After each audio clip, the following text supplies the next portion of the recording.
Hello everyone, আজকে বানাবো দই কাতলা। প্রথমে মাছগুলোকে ধুয়ে ভালো করে লবণ আর হলুদ মাছগুলোর গায়ে লাগিয়ে নিচ্ছি।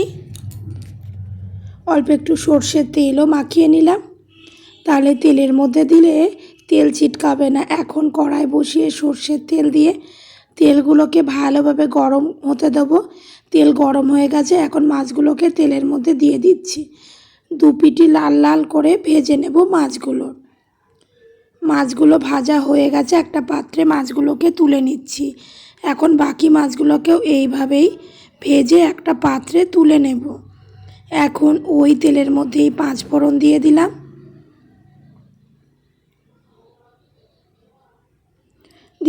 শুকনো লঙ্কা, হালকা একটু নেড়ে চেড়ে নিলাম। এখন প্রথমেই দিয়ে দেব পেঁয়াজ বাটা দিয়ে ভালোভাবে পেঁয়াজ বাটাটাকে কষিয়ে নেব, যাতে কাঁচা গন্ধ না থাকে। দিয়ে দিচ্ছি রসুন আর আদা বাটাও দিয়ে দিলাম, ভালোভাবে কষিয়ে নেব। অল্প একটু জিরে বাটাও দিয়ে দিয়েছি, পরিমাণ মতো হলুদ গুঁড়ো দিয়ে দিলাম,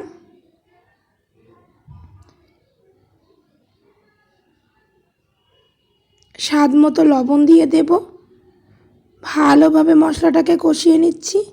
অল্প একটু জল দিয়ে দিলাম, যাতে মশলাটা পুড়ে না যায়।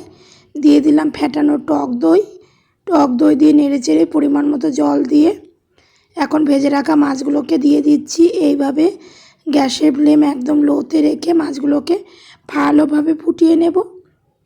সবশেষে একটু সর্ষের তেল ছড়িয়ে তৈরি হয়ে গেল আজকের রেসিপি দই কাতলা।